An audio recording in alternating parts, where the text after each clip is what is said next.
Shalom. Sekali lagi shalom. Haleluya, puji nama Tuhan. Tuhan sudah berikan kita kesempatan pagi ini untuk kita berkumpul bersama lagi di tempat ini. Haleluya. Seberapa saja kita yang ada di tempat ini, kita mau memberikan hati kita yang terbaik hari ini. Kita mau bawa hidup kita. Kita mau nyatakan terima kasih Tuhan. Karena janji Tuhan adalah yang diamin. Tidak ada yang tidak ditepati Bapak Ibu.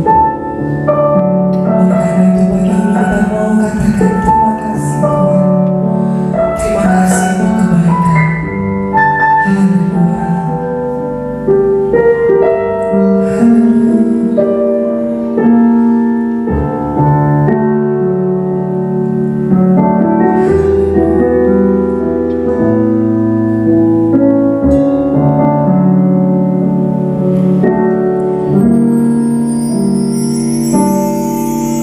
Setiap janji-Mu Tuhan ku simpan dalam lubuk hatiku. Terima kasih Tuhan. Lewati setiap masalah, tiap tetes air mata dalam hidupku.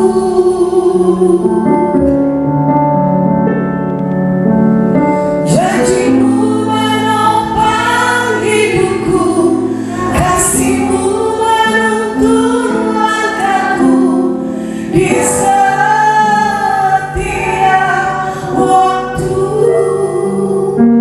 Katakan penolongku yang aku percaya.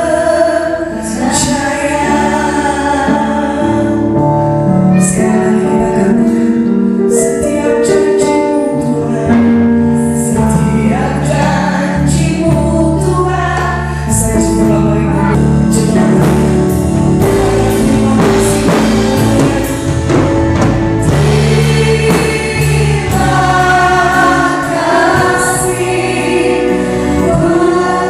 kasih setiamu. Cuma katakan terima kasih. Kesedaanmu sempurna, janji-Mu tak pernah terlambat menolongku. Haleluya. Terima kasih, ku berterima kasih. Berkasih setiamu di dalam hidupku. Terima kasih Tuhan. Terima kasih. Berkasih setiamu. Penyelammu sungguh sempurna Tuhan. Penyelammu sempurna. Janji-Mu tak pernah terlambat menolongku. Terima kasih Tuhan. Terima kasih, ku berterima kasih. Berkasih setiamu, berkasih setiamu, berkasih setiamu, berkasih setiamu.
boleh kami lewati, karena Engkau senantiasa bersama kami.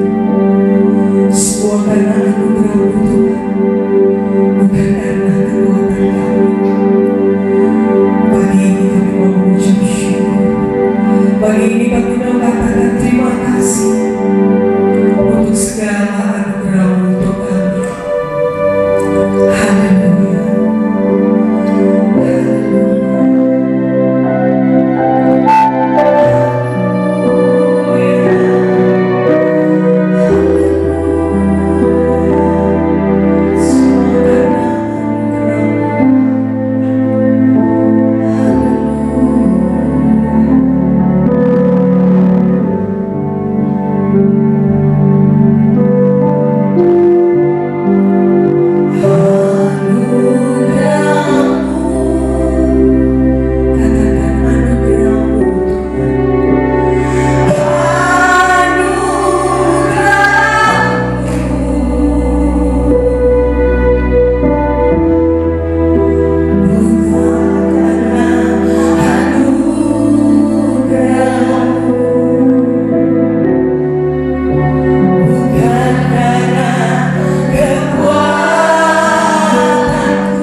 Hamba-hambamu yang bertugas, baik yang bermain musik, singer, LCD, bahkan sebentar hambamu yang menyampaikan kebenaran firman-Mu, kami letakkan semuanya di bawah pimpinan Roh Kudus-Mu, agar kami benar-benar melihat, menikmati Engkau lewat setiap pelayanan yang disampaikan. Terima kasih Tuhan Yesus, terima kasih.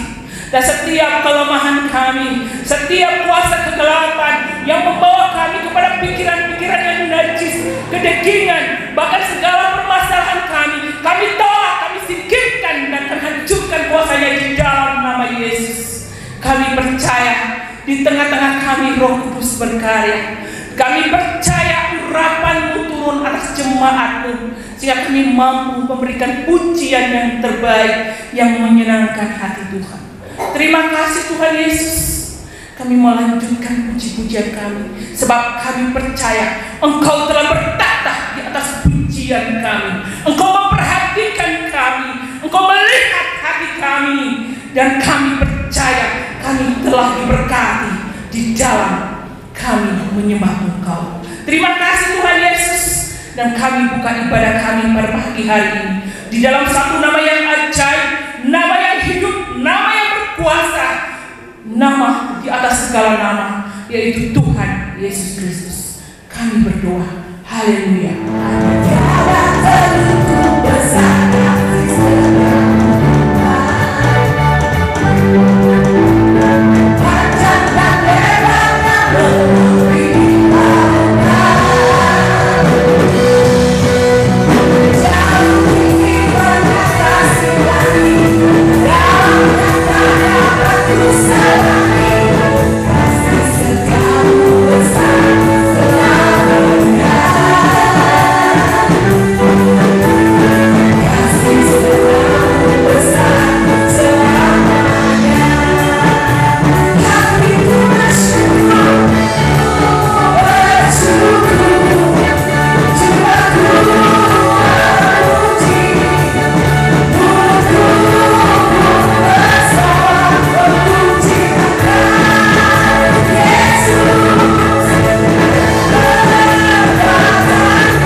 Walau tubuhku diramukan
Kita mau serahkan hati kita karena kebaikan Tuhan.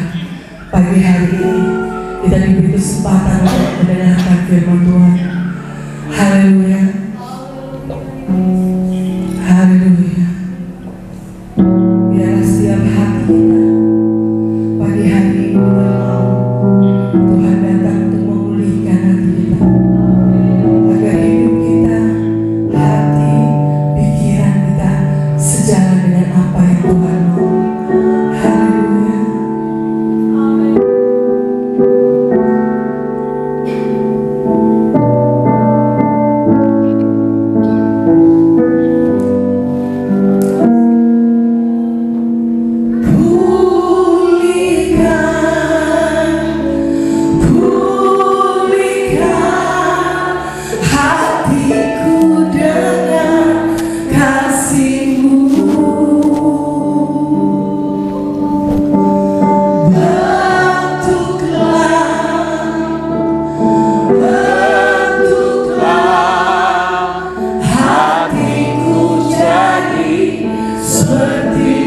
Saatnya hati kami siap ditabur dengan benih-benih firman Tuhan. Kami siapkan hati kami sebagai tanah yang subur untuk firman-Mu dapat bertumbuh berbuah lebat dalam hidup kami. Terima kasih Tuhan. Dan saatnya kami terima dengar firman-Mu seutuhnya. Di dalam nama Yesus kami berdoa. Haleluya. Amin. Jemaat yang diberkati, saya mengajak kita hari ini untuk sedikit coba untuk membayangkan, jangan dialami, hanya membayangkan bahwa hidupmu hari ini, membayangkan ketika kita bangun dari tidur, suasana yang ada di sekitar kita berubah drastis. Yang tadinya sebelum kita tidur kita ada dalam keadaan yang baik-baik saja, dan kemudian pada besok hari ketika kita bangun, kita sadar ternyata semua berubah dalam keadaan yang tidak baik. Tidak sedikit orang di luar sana ketika mereka sadar dari siuman, mereka ada di ruang ICU. Betapa tergoncangnya jiwa mereka, takut, gentar. Apa yang terjadi?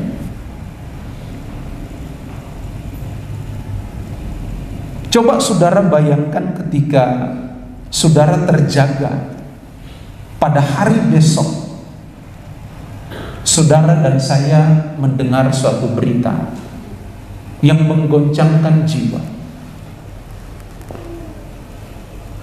Orang tua kita dipanggil Tuhan misalnya, anak kita mendapat kecelakaan.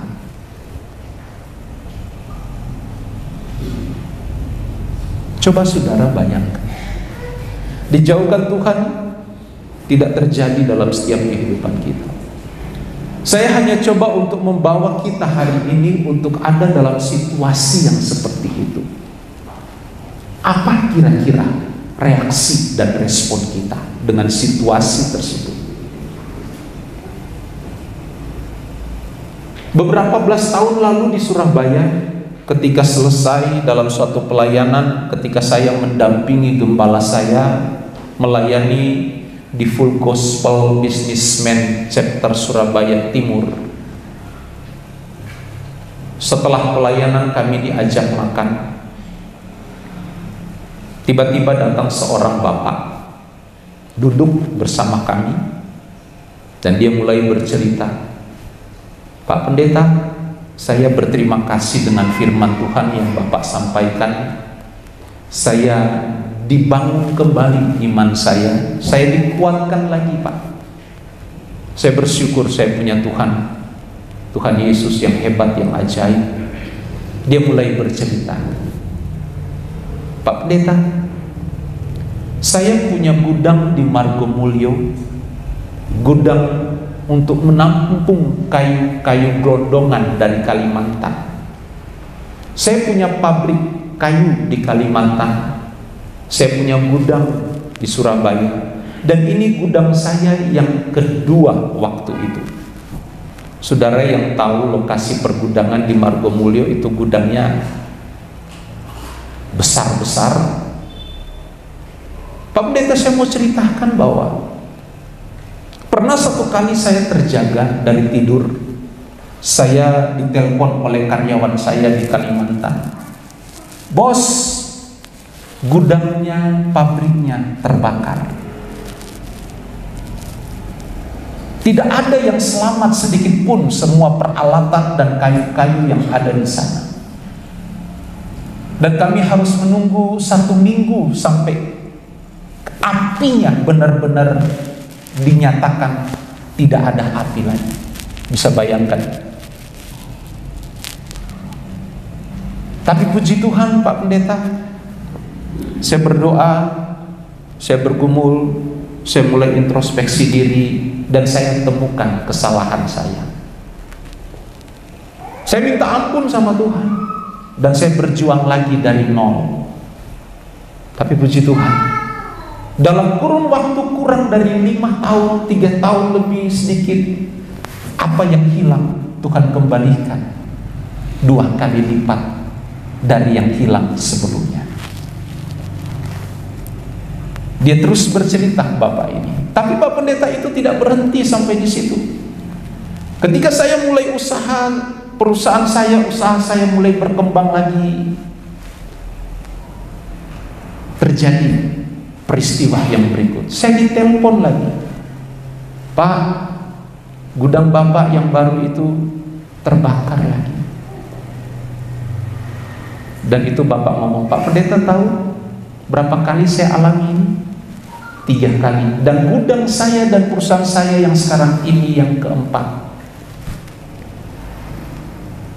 Dia cerita ketika dia terjaga dari tidur, telepon berbunyi, dia mendengar kabar yang menggoncangkan jiwa.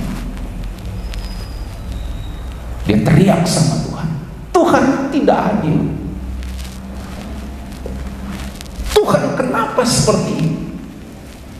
Dia mulai mengkambing hitamkan orang-orang yang ada di sekitarnya. Pikiran yang aneh-aneh mulai muncul. Ini karena sabotase, ini karena persaingan ini dan itu dan lain sebagainya. Dia katakan seperti itu. Tapi Pak Pendeta, dia katakan, dan saya tidak mau mengalami hal yang serupa. Dan ketika saya merenungkan, ternyata Tuhan izinkan itu semua terjadi karena Tuhan sedang memproses dan membentuk saya untuk dijadikan emas yang murni. Bapak ini bercerita, gudangnya yang pertama, kedua, dan ketiga terbakar. Dia sempat kecewa dengan Tuhan karena dia sudah berdoa, dia terlibat dalam pelayanan, dia memberikan segenap kekuatannya, perhatiannya, waktunya, kekuatannya, materinya untuk menopang banyak pelayanan di Surabaya, bahkan di luar Pulau Jawa. Dia katakan, saya sempat kecewa dengan Tuhan. Saya berdoa kok Tuhan tidak dengar. Saya berdoa kok Tuhan seakan-akan mengabaikan apa yang saya doakan. Seakan-akan Tuhan sembunyi. Seakan-akan Tuhan tidak peduli dan diam dengan segala sesuatu yang sedang saya alami. Bapak Ibu pernah ngalami itu? Saya pernah ada di titik terburuk, terendah dalam hidup saya. Ketika saya berdoa bergumul, Tuhan seakan-akan tidur dan diam, tidak peduli dengan apa yang terjadi dalam hidup saya. Beberapa tahun atau belasan tahun yang lalu. Kecewa, marah, sampai saya berkata dalam hati saya tidak butuh Tuhan. Saya kecewa dengan Tuhan. Saya marah dengan Tuhan. Kenapa di saat seperti ini Tuhan izinkan ini semua terjadi? Usaha yang saya mulai rintis hilang dalam semalam. Pekerjaan yang mulai saya rintis lenyap dalam seketika. Paginya saya harus mendekam di penjara Polres ketika itu. Hilang dalam semalam, hilang dalam sekejap. Bapak Ibu, Yesaya pernah berkata begini. Yesaya pasal 8 ayat 17. Dan aku hendak menanti-nantikan Tuhan yang menyembunyikan wajahnya terhadap kaum keturunan Yakub. Aku hendak mengharapkan Dia. Apa yang saya mau sampaikan buat kita renungkan hari ini? Ternyata jauh sebelum kita alami di mana seakan-akan Tuhan berdiam diri, Tuhan menyembunyikan wajahnya, Tuhan diam dengan 1000 bahasa. Yesaya pernah mengalami atas bangsa Israel. Berarti Tuhan kita seakan-akan Tuhan yang kadang-kadang suka sembunyi dari kita, suka berdiam diri dengan kita. Apakah Tuhan marah? Apakah karena ada sesuatu dosa dan salah dalam hidup kita sehingga Dia bersembunyi, seakan-akan sembunyi dan berdiam diri? Bisa jadi karena ada salah dan dosa. Tetapi tidak selalu seperti itu. Terkadang kita baik-baik saja melayani, hidup baik, tidak buat jahat sama orang, kita hidup damai dengan orang. Tapi terkadang Tuhan bawa kita dalam situasi di mana kita rasa kering ini hidup. Kita rasa kering ini hidup. Tidak ada Tuhan dalam setiap kehidupan kita. Kadang situasi-situasi yang menggoncang jiwa seperti ini Tuhan luaskan.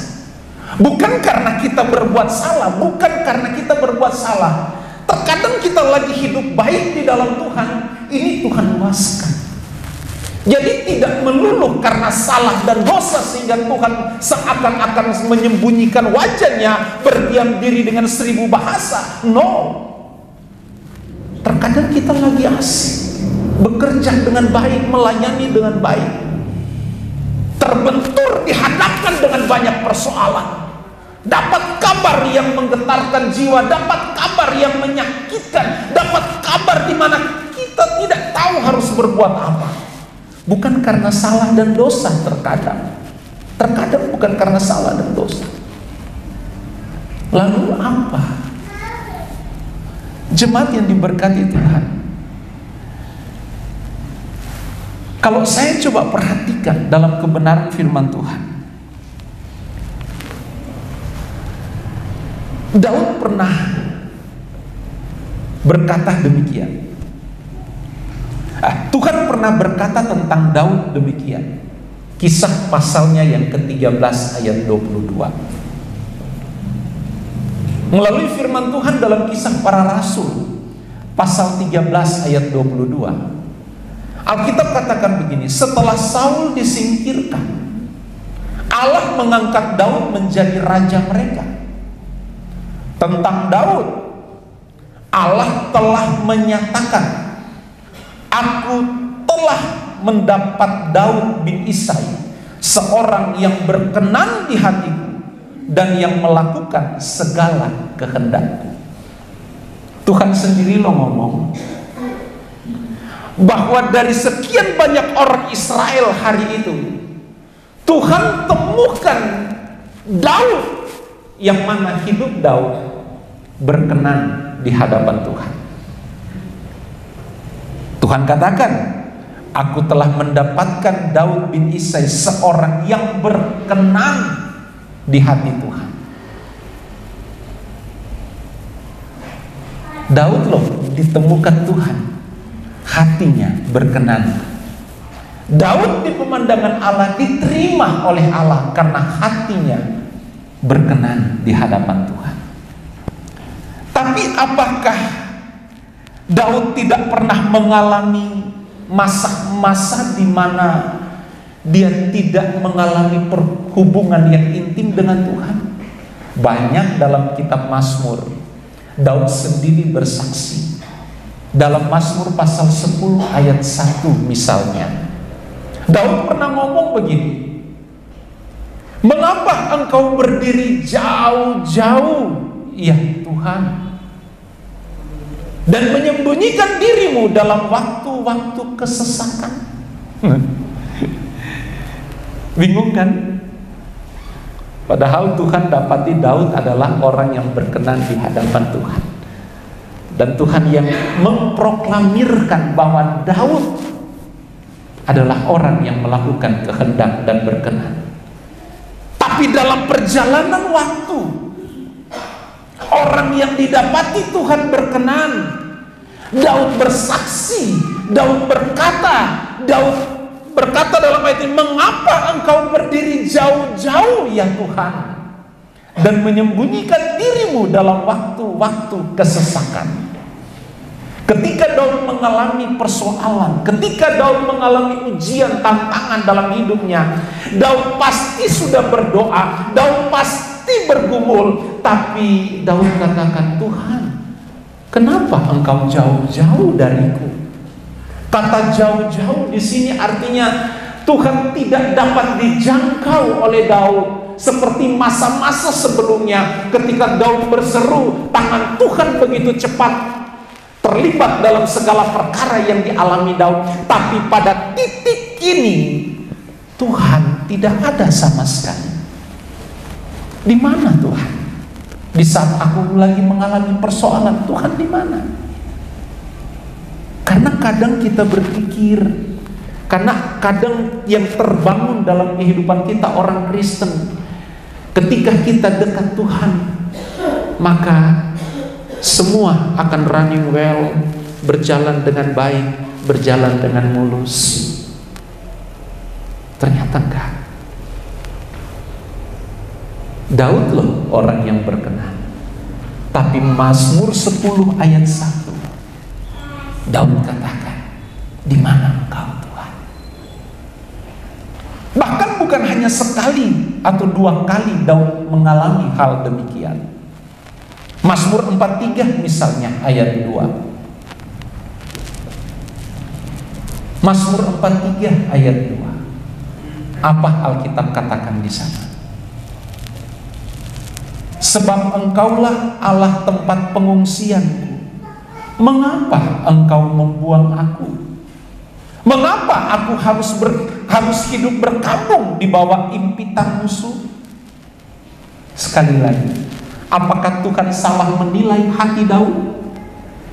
No.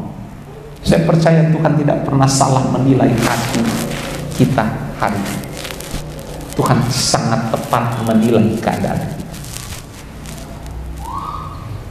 Tapi Daud sekali lagi, tidak hanya sekali, tidak hanya dua kali, tapi dalam ayat ini kembali Daud berkata, "Sebab engkau Allah tempat pengungsianku, mengapa engkau membuang aku?" Ada kekecewaan yang mendalam dalam diri Daud. Yang tadinya di mana Allah yang dia sembah, setiap kali Daud membutuhkan pertolongan, Allah begitu cepat menyatakan pertolongan itu. Tapi di titik pasal 43 ayat 2, Daud berkata, "Mengapa engkau membuang aku?"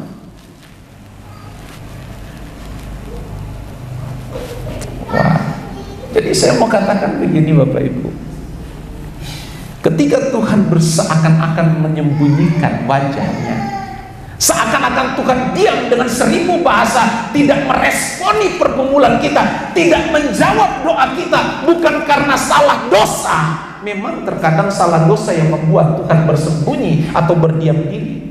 Karena Alkitab katakan salah dan dosa kita lah yang menjadi penghalang untuk kita melihat kemurahan Tuhan. Tapi terkadang kita hidup baik seperti Daud, tapi Tuhan kok begini cara Tuhan. Bapak Ibu,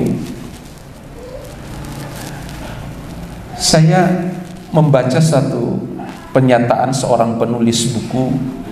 Dia katakan begini, dia tulis, saya catat karena saya diberkati dengan perkataan itu. Bentuk hukuman tertinggi adalah diam. Maka dari itu, lihat ibu-ibu, saya kasih tips ya, kalau supaya buat suami-suami bertobat, diam aja, jangan banyak mulut, diam aja. Itu kepanasan itu suami-suami.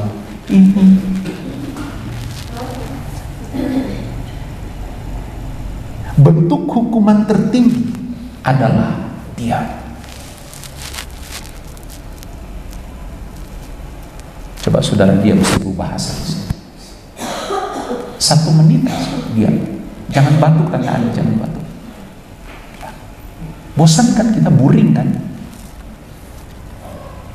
Jemaat yang diberkati, sekali lagi saya mau katakan begini, ketika Tuhan berdiam diri, bersembunyi, menyembunyikan wajahnya dan tidak meresponi apapun terhadap doa dan pergumulan kita, saya mau katakan itu normal, itu wajar, itu normal. Bagi setiap kehidupan kita anak-anak Tuhan itu normal, Bapak Ibu. Bukan karena Tuhan sedang marah, no. Kita sedang melayani kok. Kita nggak buat jahat sama orang kok. Kita nggak merancangkan kejahatan terhadap siapapun kok. Tapi kalau Tuhan sedang tidak meresponi doa kita, tidak meresponi pergumulan kita, bukan berarti Tuhan marah. Itu normal. Kenapa normal? Karena kalau saudara perhatikan, dari mulai zaman Abraham sampai Yohanes, ya, semua mereka Tuhan pernah bersikap berdiam diri terhadap mereka. Oke? Tuhan pernah bersikap menyembunyikan wajahnya terhadap mereka. Tuhan pernah bersikap berdiam 1000 bahasa, tidak meresponi pergumulan, masalah, persoalan dari tokoh-tokoh Alkitab tersebut. Bahkan Tuhan luaskan mereka masuk dalam lembah kekelaman. Normal ketika Tuhan berdiam diri terhadap pergumulan dan masalah kita hari ini. Normal. Makanya jangan marah Tuhan, jangan kecewa dengan Tuhan. Karena kalau kita jalan hidup kita hanya berjalan baik-baik saja, saya takut malah di situ kita bisa lupa dan mengabaikan Tuhan. Jemaat yang diberkati, ada satu hal yang juga ingin saya bagikan buat kita. Kita belajar dari orang yang mengalami begitu besar tantangan dalam kehidupan pribadi dan rumah tangganya. Saudara ingat Ayub? Jelas Alkitab katakan orang ini takut akan Tuhan, oke? Menjauhi kejahatan, oke? Hidup saleh. Dia pengusaha yang sukses di zamannya. Dia tidak berbuat salah terhadap siapapun, malah dia jadi berkat, dia menjadi motivator yang luar biasa terhadap teman-temannya. Dia menjadi seorang entrepreneur yang berhasil yang luar biasa. Tapi satu kali waktu ketika Ayub terjaga dari kenyamanan hidupnya, dia mendengar kabar berita yang disampaikan oleh orang-orang yang bekerja kepadanya. Dia katakan, orangnya pesuruhnya ini katakan, Tuhan, anakmu lagi asik bikin pesta, mereka lagi bersuka cita, tahu-tahu mereka ditimpa mara bahaya. Sebelumnya harta bendanya ludes, ternaknya hilang, dijarah, dicuri, diambil oleh musuh. Padahal sekali lagi loh, Alkitab memberikan keterangan bahwa Ayub orang saleh, takut akan Tuhan dan membenci serta menjauhi kejahatan. Tapi berita buruk itu menimpa Ayub. Segala sesuatu hilang dalam sekejap. Kalau mungkin hanya harta benda kita dirampas, dicuri, diambil orang lain, mungkin kita masih bisa bertahan. Tapi kalau sampai keluarga kita pun diambil oleh Tuhan, mungkin sikap kita akan berbeda. Mungkin sikap kita akan langsung kontra dengan cara Tuhan bekerja. Tuhan kok jahat ya? Tuhan kok enggak adil ya? Tuhan kok begini ya? Tapi kita belajar dari Ayub, ketika dia terpuruk dengan masalah yang begitu besar, Ayub katakan apa? Dalam Ayub pasalnya yang pertama, ayat 20 dan ayat 21, Ayub katakan begini, maka berdirilah Ayub, lalu mengoyak jubahnya dan mencukur kepalanya, kemudian sujudlah ia menyembah. Ayub ini orang yang tidak waras, Bapak Ibu. Kenapa saya katakan orang yang tidak waras? Karena tidak semua orang dapat bersikap seperti Ayub. Di saat Tuhan mengambil segala sesuatu, Ayub malah berdiri dari keterpurukan, mengoyakkan jubahnya, dan dia mengambil sikap menyembah Tuhan. Wow, amazing, hebat. Ayub menyembah Tuhan. Ayat 21. Dan Ayub melanjutkan perkataannya, dengan telanjang aku keluar dari kandungan ibu, dengan telanjang juga aku akan kembali ke dalamnya. Tuhan yang memberi, Tuhan yang mengambil, terpujilah nama Tuhan. Oke? Ayub ngalami kok Tuhan menyembunyikan diri Tuhan. Dari pasal ke pasal, dari pasal 1 sampai pasal 42 kitab Ayub, sebelum ayat-ayat yang terakhir di mana Tuhan pulihkan, kita tahu cerita itu. Selama berbulan-bulan, bahkan ada seorang peneliti Alkitab berkata bahwa Ayub menderita apa yang dia derita itu bertahun-tahun, lama sekali. Ayub menderita bukan hanya seminggu 2 minggu, tapi bertahun-tahun.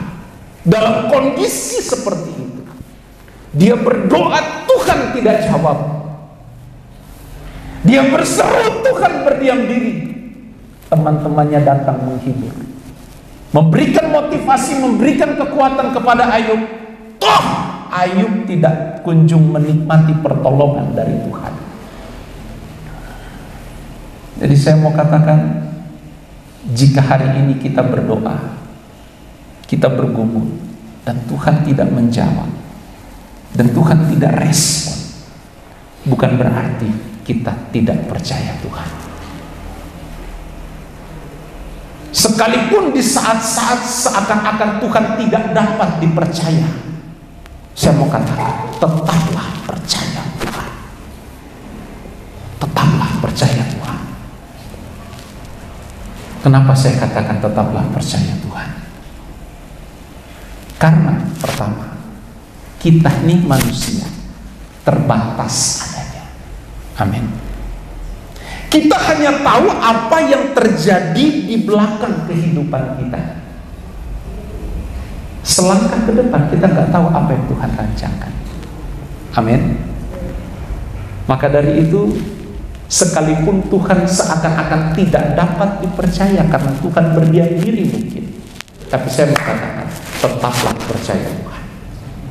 Karena Alkitab katakan, rancanganku atasmu adalah damai sejahtera dan bukan kecelakaan. Kita beri sorak-sorai dulu deh bagi Tuhan. Apa yang dilakukan Ayub? Kita belajar, tiru apa yang dilakukan Ayub.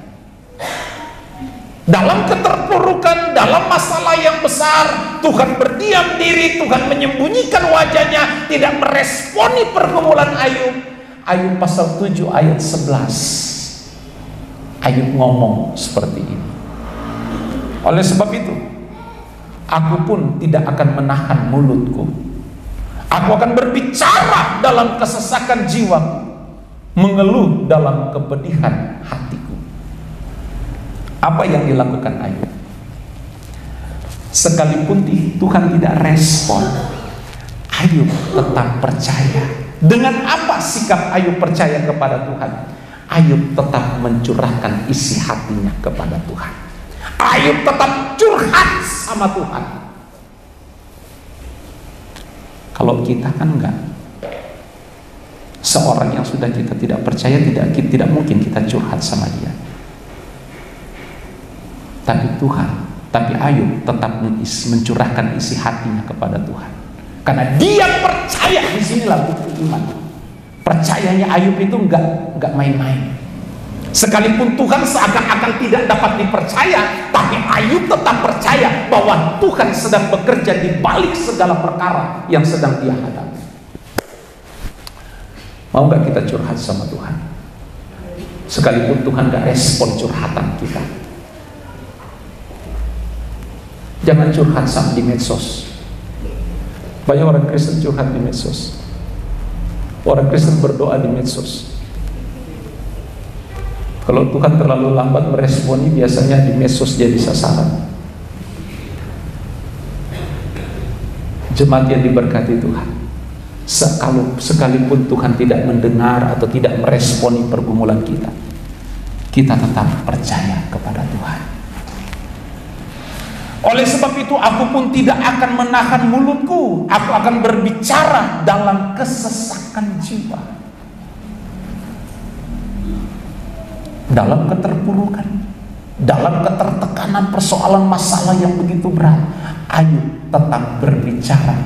Kalau dalam teks kita berbicara, tapi dalam teks asli ada unsur pujian, penyembahan, dan doa di dalamnya.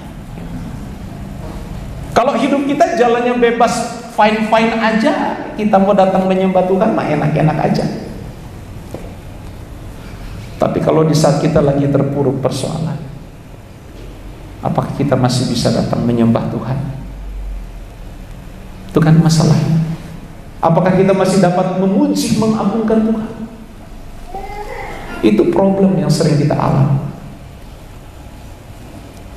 Tapi kita belajar dari Ayub. Di saat Tuhan tidak hirau, di saat Tuhan tidak peduli, di saat Tuhan menyembunyikan wajahnya dan berdiam diri, Ayub tetap memuji, menyembah, mengagungkan, dan berdoa. Di saat dia sedang tertekan, mengeluh di dalam ketertekanan, dia sampaikan segala sesuatu kepada Tuhan. Ayub masih percaya bahwa Tuhan itu ada di balik segala perkara yang dia alami. Buktinya apa? Ayub ngomong gini, Ayub 10 ayat 12. Ayub ngomong gini, hidup dan kasih setia kau karuniakan kepadaku, dan pemeliharaanmu menjaga nyawaku. Ya kan? Di saat yang lagi parah-parahnya Ayub mengalami penderitaan, Ayub gak kecewa dengan Tuhan, dengan apa yang sedang dia alami. Ayub masih sempat berkata bahwa Tuhan itu baik, Tuhan itu pengasih. Dari ayat ini nampak hidup dan kasih setia kau karuniakan kepadaku. Iya kan? Dari ayat ini nampak bahwa sekalipun dalam pergumulan yang berat, Ayub tetap masih mengakui bahwa Tuhan itu baik, Tuhan itu penuh kasih, dan Tuhan sanggup memelihara nyawanya. Dalam masa-masa yang seperti itu, Ayub juga masih sempat ngomong. Dalam pasal 42 ayat 2, Ayub ngomong begini, aku tahu bahwa engkau sanggup melakukan segala sesuatu, dan tidak ada rencanamu yang gagal.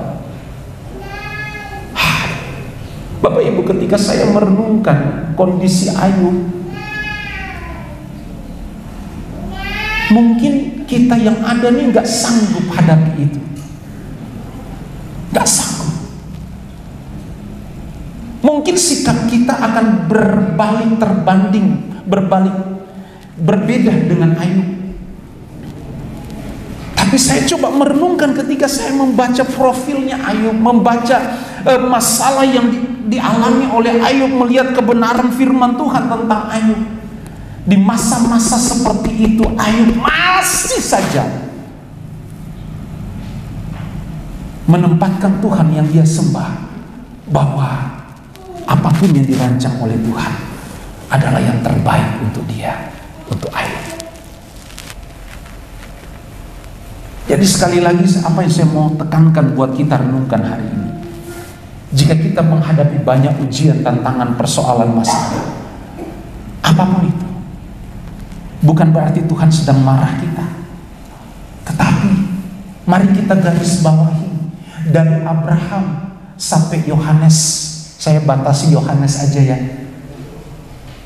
semua mereka pun mengalami. Untuk apa? Untuk supaya Tuhan temukan bahwa yang ikut Tuhan benar-benar orang-orang yang berkualitas, orang-orang yang berkualitas kerajaan Allah. Karena untuk mencapai dan menduduki, masuk tinggal dalam kerajaan Allah, itu bukan orang-orang gampangan, tapi orang-orang yang memang dibentuk oleh Tuhan, diproses oleh Tuhan sedemikian rupa semasa mereka hidup, untuk supaya ketika waktunya tiba untuk ada di rumah Bapa, kita berkenan di hadapan Tuhan. Dengan apa Tuhan mau temukan hal-hal yang berkualitas dalam hidup kita? Dengan proses yang Dia izinkan kita alami dalam hidup kita. Wow. Ayub 13, ini yang menarik Bapak Ibu. Ada satu ayat menarik bagi saya untuk saya coba bagikan buat kita ya, terkait Ayub ya. Ayub pasal 13 ayat 15. Ini kata-kata luar biasa Bapak Ibu. Ayat ini begitu memberkati saya. Ayub katakan begini. Mari kita sama-sama baca deh. 2, 3. Lihatlah, ia hendak membunuh aku. Tak ada harapan bagiku. Namun aku hendak membela perilakuku di hadapannya. Bapak Ibu, coba kita persoalan perkataan Ayub ini. Ayub merasa bahwa Tuhan sedang membunuh dia. Oh, ada apa Tuhan? Kok Tuhan sejahat itu? Ya kan? Penderitaan yang dialami Ayub merasa bahwa Tuhan lagi bunuh dia. Tuhan lagi membunuh Ayub. Karena memang secara fisik Ayub gak mampu, gak kuat. Jangankan fisik, batin pun tertekan sedemikian rupa. Kalau mungkin fisik aja kita, saudara dan saya masih mampu. Tapi juga jika sudah fisik dan batin kita, lebih baik dengan cepat kita ngomong seperti Elia, Tuhan lebih baik aku mati hari ini daripada aku begini terus. Tapi saudara tahu nggak kalimat selanjutnya? Ayub ngomong begini, namun aku hendak membela perilakuku di hadapan Tuhan. Dalam teks asli ayat ini ngomong begini, aku hendak tetap percaya kepada Tuhan. Aduh, luar biasa. Ayub menganggap Tuhan lagi bunuh dia, tapi Ayub tetap katakan, aku percaya Tuhan, sekalipun Tuhan bunuh aku percaya Tuhan punya rancangan itu dahsyat. Sampai Ayub kan ngomong begini, seandainya ia menguji aku percaya aku akan tampil, akan muncul seperti emas yang murni. Saudara tahu kan proses emas? Tak tanya sama Pak Adi sana, gimana itu emas? Diproses sedemikian rupa, dibakar, ditempah, untuk supaya kemurnian emas itu muncul. Bapak Ibu kekasih Tuhan, kita semua yang diberkati Tuhan, saya mau ngomong gini sekali lagi, apapun yang Tuhan izinkan terjadi dalam hidup kita, dan seakan-akan Tuhan menyembunyikan wajahnya, Tuhan berdiam diri, tidak meresponi doa kita, tidak meresponi pergumulan kita, saya mau katakan itu sangat normal. Kenapa normal? Markus pasal 15. Ayo, saudara buka di ayat 34. Markus 15 ayat 34. Dan pada jam 3 berserulah Yesus dengan suara nyaring, Eloi, Eloi, lama sabachthani, yang artinya, Allahku, Allahku, mengapa engkau meninggalkan aku? Yesus pun ngalamin. Oke? Yesus pun ngalamin. Yesus ngalami masa-masa di mana Bapaknya sendiri mengabaikan penderitaan Yesus di kayu salib, mengabaikan seruan Yesus di kayu salib. Apakah Bapa sangat benar-benar tidak peduli dan marah? Enggak. Kita tahu Yesus mati, tapi pada hari ketiga Alkitab digenapi, firman Tuhan digenapi, dia bangkit dari antara orang mati. Dan ketika dia bangkit mengalahkan maut, Bapa sendiri berkata, di dalam nama Yesus aku berikan segala kuasa, baik di sorga maupun di bumi. Saya mau ngomong apa buat kita? Kalaupun Tuhan tidak menjawab doa dan pergumulan kita, bukan berarti Tuhan lagi marah kita. Kalaupun memang ada dosa dan salah, kita bereskan itu. Tapi ketika kita berjalan baik dengan Tuhan dan Tuhan luaskan, segala sesuatu terjadi, dan ketika saudara berdoa tidak ada respon dari Tuhan, bukan berarti Tuhan bukan berarti Tuhan lagi marah, tapi Tuhan sedang mau melihat apakah kita benar-benar mau percaya terhadap dia atau tidak. Dan percayalah, ketika segala sesuatu sudah sampai pada masanya, dan ketika Tuhan melihat kita mampu melewati itu, kita akan diberikan kepercayaan yang lebih besar dari hal-hal sebelumnya. Yesus diberikan kuasa baik di sorga maupun di bumi. Jadi Tuhan Bapa tidak sedang marah kepada Yesus hari itu, tetapi Tuhan sedang bekerja dengan caranya yang ajaib. Dia sedang bekerja dengan caranya yang ajaib. Orang tua mana sih yang tega melihat anaknya menangis terus? Orang tua mana yang tega melihat anaknya meminta sesuatu hal yang baik, namun yang tidak baik yang diberikan oleh orang tuanya? Tidak ada kan? Demikian dengan Tuhan. Sekalipun kelihatan Tuhan berdiam diri, tidak respon dengan doa kita, bukan berarti Tuhan tidak mempersiapkan hal-hal yang baik buat kita. Amin. Kita beri sorak-sorai bagi Tuhan. Tuhan lagi mempersiapkan hal-hal yang baik. Mungkin ini imajinasi saya. Mungkin ketika kita berdoa dalam masalah pergumulan, kita lagi berdoa nih, Tuhan tolong aku dong Tuhan. Tuhan kadang-kadang tidak menjawab doa kita. Sebulan Tuhan gak jawab, setahun Tuhan gak jawab. Imajinasi saya berjalan begini, jangan-jangan ya Tuhan di sorga tuh lagi sibuk mencari di suatu kotak besar, ada banyak berkat di situ. Tuhan lagi acak-acak kotak itu. Yang mana yang cocok buat si ini ya? Sebentar nak, sebentar, lagi sibuk cari. Ini dia. Tuhan angkat berkat itu, dan indah pada waktunya Tuhan akan berikan dalam hidup kita. Jadi nggak ada yang tidak baik di dalam Tuhan. Kalau Tuhan lagi berdiam diri, bukan berarti Tuhan tidak menghiraukan kita. Dia sangat mengasihi kita. Dia sangat mengasihi kita. Bukti di mana dia sangat mengasihi kita. Dia sendiri rela berikan anaknya, hidup anaknya untuk mati tebus kita hari ini. Kalau hidup anaknya yang tunggal saja dia berikan untuk yang terbaik bagi kita, apatah lagi dengan hal-hal yang hanya menyangkut keperluan kebutuhan kita hari-hari. Tuhan sangat mampu. Tuhan sangat mampu. Oleh sebab itu Bapak Ibu, Paulus meneguhkan iman orang-orang Kristen yang ada di Roma. Dalam Roma pasal 8 ayat 28. Apa Paulus katakan?